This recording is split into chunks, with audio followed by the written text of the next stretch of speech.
Season 2 is doing a lot of things right, but not everything. There's a barbarian that does 300 million damage. Sorcerers are completely busted with lightning bolts, and overpower damage on Necro is absolutely insane. And I heard Rogue is currently Ultra S tier. Fantastic, that's what you want to have in Season. Broken things that are fun to play, because else I would play Eternal. But how is this season mechanic in general now? Is this better than Season 1, and did they finally do something good? Let's first compare our Vampiric Powers to Malignant Hearts we used to have. Because Malignant Hearts had one huge problem. You find some in early game, but they're completely trash in late game. So whatever you get early season mechanic wise is useless. And whenever you find a new piece of equipment, you also need to find a new Malignant Heart. And the socket needs to fit. And then you're finding a unique item and it has the wrong socket. And then you need to go farm the Malignant Hearts again to actually replace this Malignant Hearts. It was pain, which could have solved pretty easy by being able to change socket colors. And also if you destroy an item, to pop the heart out. Very simple. Now Vampiric Powers do this 400% better, because you essentially get them from level 1 more or less on, and you can already activate them from level 1 on. You pick up your first items, they have the packs on it, you have the first level 1 Vampiric Powers here that only need 1 pack, you go. And the best thing is, they progressively get stronger. So what you have early, you also have late in better. Plus, whenever you want to swap one, you just right click it and pull in any other you want. You just have to make sure the packs are fitting. But hey, that's what we have Cleansing Acid and our packs for, which is just perfect. At any stage of your leveling journey, you can activate whatever packs you feel like. And if you want to reskill to a different build, well, guess what? You can also change your packs perfectly for the different build. That is 400 times improved to what Season 1 did in any singular way. Also, let's be real, there's a variety into packs. You can actually use all of these, and it's not like use the Barber Heart. That's it, because it was Season of the Barber Heart. It wasn't Season 1, it was Season of the Barber Heart. And that's the end of it. Now I said reskilling, right? And that's already a big pain point with the season, because we can refund, yes, here, but we can still not refund the Paragon board. Yes, I did get a Scroll of Amnesia. Congratulations, I have 1 single Scroll of Amnesia again. Why don't you just make this buyable? I mean, you hired the gold amount that you get from the Tree of Whispers. I don't care if a Scroll of Amnesia costs 10 million. For me, this is a simple convenience item where I don't have to click every single goddamn point, because it takes so much time. Time I don't have.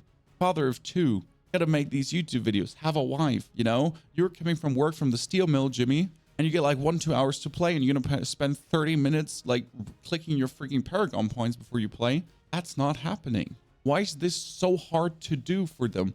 Reskilling should be completely for free, and it should be a 1 goddamn button click to have more variety and fun. Coming back to what the season is doing good though, that is the Blood Harvest. And Blood Harvest is so amazing because it happens all the time, continuously. And this is the #1 feature I wished for in Season 1.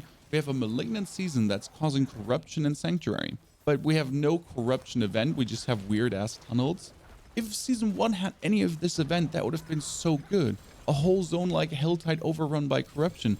Please keep this theme up for future season, because it's such a nice feature. It's old areas that you like, but you can revisit all the time with new season mechanics.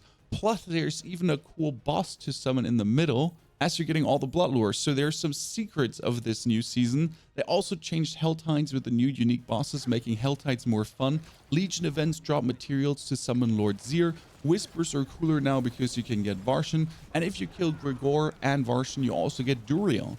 So everything you do at this point is not just simply doing, it's also having a meaning. Like, you're not just farming Nightmare Dungeons for your Glyph XP, you're also getting the resources to summon the Beast of Ice.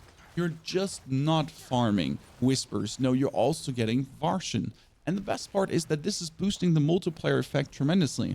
Because if you already have the materials, everyone in my chat is asking, hey, do you want to do some Varshans? Do you want to do some Gregors? Do you want to do this and that boss? Because it ain't worth it to do them alone. Apart from the challenge, if you want to beat them alone for just seeing if you can do it alone, yes. But in general, this is multiplayer in perfection, right? You get a boss that can drop 4 items. That is actually hard and fun when you do it with multiple people, especially when you're like level 80 to 85. On 100s, they get easier, obviously. But you can share your farm with others, and they can share it with you, and you can share the items. Yes, you can actually drop the craft items on the ground, and your friends can pick them up, and you can summon something together. and each of you can get amazing uniques. I mean, obviously it's going to be annoying if your friend drops Grandfather or Shaco and you don't drop it from Duriel, but hell, you can at least share it with you and your friends. Now, I've seen a lot of hardcore players be absolutely dissatisfied with the game right now.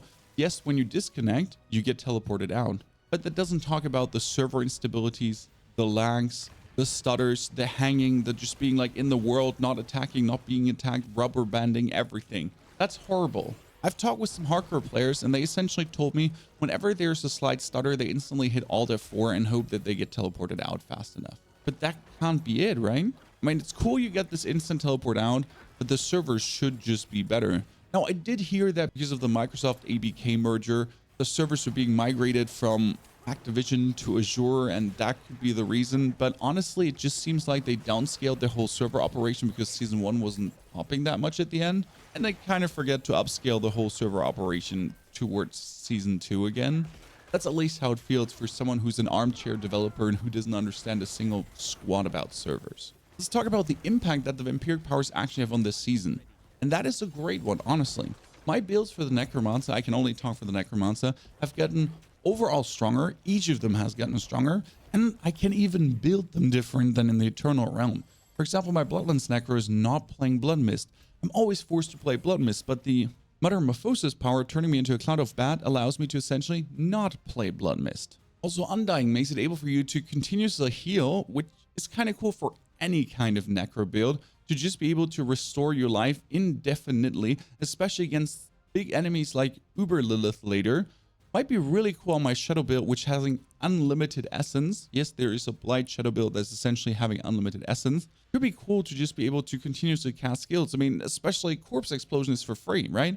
Costs anything, and you make unlimited corpses, so you unlimitedly heal for free with unlimited corpses? Great. Yes, I know they nerfed crit, vulnerable, and they buffed overpower. But let's be honest, the crit and vulnerable nerf was really needed because it was like any item that hasn't crit or vulnerable on them was useless. If it had damage to close, it sucked. If it had core damage, that was kind of okay. Damage to distance, frost damage, blood damage, physical, just crit vuln, lucky hit, crit vuln, lucky hit, crit vuln, lucky. That was it. Like you were what do all the other stats kind of matter? Now you can mix things a little bit more, and if an item doesn't have crit, well, I mean, it's not the end of the world, right? And Overpower also interacts with these things now, so Overpower has gotten an actual more viable option, and it shines a great light on a bright future for Diablo 4. Because if Season 2 is already good, and I'm enjoying Season 2 tremendously, well, how's Season 3 going to be? How's Season 4 going to be? And especially as these bosses are hopefully staying, maybe they're even getting rotated. Because the endgame bosses are truly what makes the farm for me fun right now.